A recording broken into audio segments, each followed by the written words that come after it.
Potrivit Bloomberg, Iranul a vândut Rusiei rachete în valoare de aproape 3 miliarde de dolari, valoarea totală a contractelor depășind 4 miliarde de dolari. Iranul a furnizat Rusiei rachete balistice și antiaeriene în valoare de aproximativ 2,7 miliarde de dolari pentru a-și purta războiul împotriva Ucrainei. Ajutorul militar total iranian acordat Moscovei de la sfârșitul anului 2021 este estimat la peste 4 miliarde de dolari. Potrivit sursei, cooperarea dintre Moscova și Teheran a început chiar înainte de invazia la scară largă. Primele contracte pentru furnizarea de rachete au fost semnate în octombrie 2021. Pachetul de 2,7 miliarde de dolari a inclus sute de rachete balistice cu rază scurtă de acțiune FET 360, aproape 500 de alte rachete balistice cu rază scurtă de acțiune și aproximativ 200 de rachete Sol-Aer pentru sisteme de apărare aeriană. Teheranul a expediat, de asemenea, milioane de cartușe de muniție și obuze de artilerie. O cheltuială separată a fost un contract de 1,75 miliarde de dolari semnat la începutul anului 2023. Acesta prevedea livrarea de drone kamikaze Shad-136 și transferul de tehnologie pentru producția lor în Rusia sub denumirea Gheran 2. Un oficial occidental a menționat că aceste cifre nu sunt finale, deoarece se așteaptă și alte livrări de arme. Deși Rusia și Iranul au semnat un acord de parteneriat strategic în ianuarie 2025, documentul nu include angajamente reciproce de apărare. De asemenea, merită menționat faptul că Moscova nu a oferit Teheranului nicio asistență semnificativă în timpul războiului de 12 zile cu Israelul din iunie 2025. Zelensky a făcut apel la întreaga lume să ajute poporul iranian să răstoarne regimul Ayatollah. Președintele Volodymyr Zelensky a răspuns protestelor de masă din Iran și a cerut liderilor mondiali să profite de ocazie și să-i ajute pe iranieni să schimbe guvernul țării. Ceea ce se întâmplă acum în Iran, proteste la scară largă, practic o revoltă, este un semn clar că situația nu va deveni mai ușoară pentru Rusia.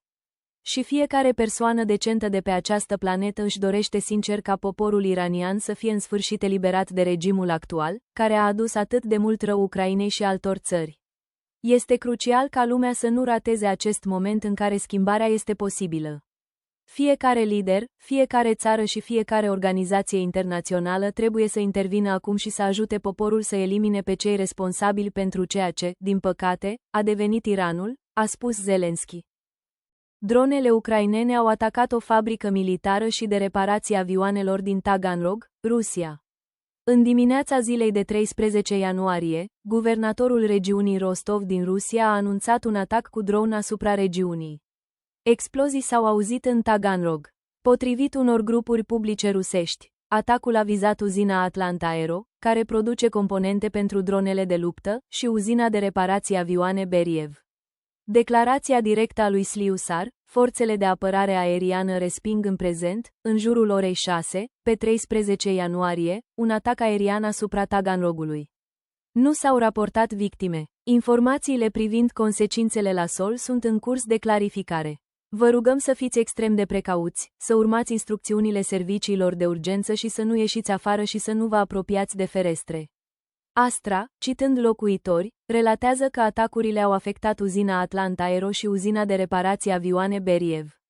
Producția Atlant Aero se concentrează pe dezvoltarea de drone Orion și vehicule aeriene fără pilot FPV. Compania produce, de asemenea, componente pentru drone de luptă, sisteme de control și sisteme de război electronic.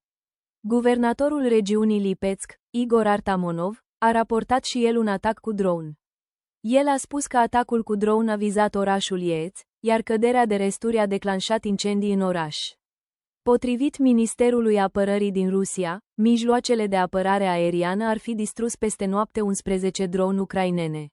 7 drone ar fi fost doborâte deasupra regiunii Rostov și câte una deasupra regiunilor Belgorod, Kursk și Oriol din Federația Rusă. O dronă ar fi fost, de asemenea, distrusă deasupra Crimeei, aflată temporar sub ocupație. Ulterior, Sliusar a adăugat că 7 drone ar fi fost doborâte deasupra Taganrogului și a districtului Krasnosulinski și că o instalație industrială a fost avariată în Taganrog. Ziua 1420 a războiului din Ucraina.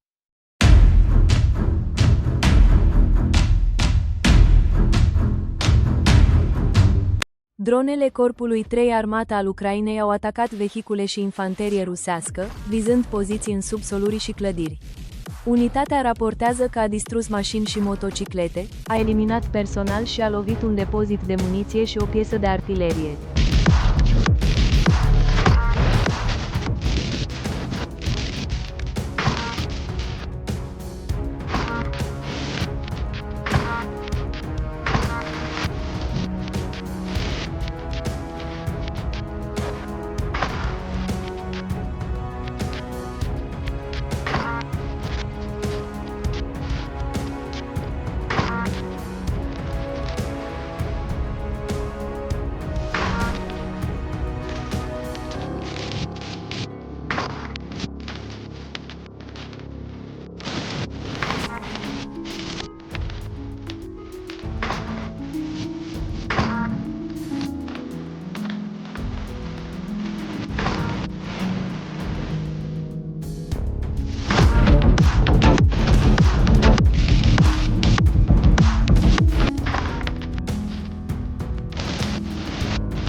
Regimentul 413 Sisteme fără pilot, RAID, al Ucrainei a lovit și distrus un sistem de apărare aeriană Strela-10. Un dronă de atac a lovit lansatorul, scoțând sistemul din funcțiune.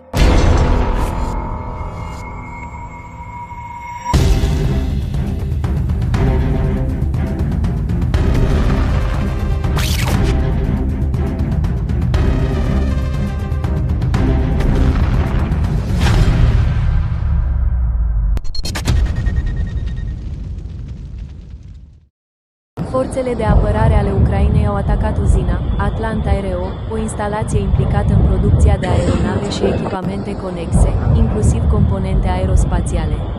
Taganrog face parte din rețeaua militar-industrială din spate a Rusiei. Atacurile asupra unor fabrici de acest gen reduc capacitatea Rusiei de a produce și de a susține amenințări aeriene împotriva Ucrainei.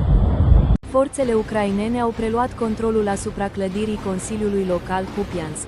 Operațiunea a fost efectuată de Brigada 13 a misiunii operaționale, Carția, care lucrează alături de grupul tactic, Kupiansk, sub comanda Corpului 2 NGU.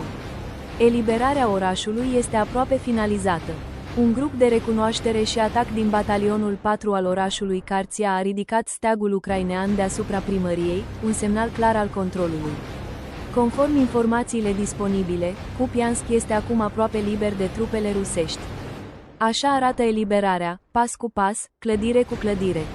Dacă ați găsit informații utile în acest videoclip, nu ezitați să-l distribuiți pentru a ajunge la cât mai multă lume. Mulțumesc mult!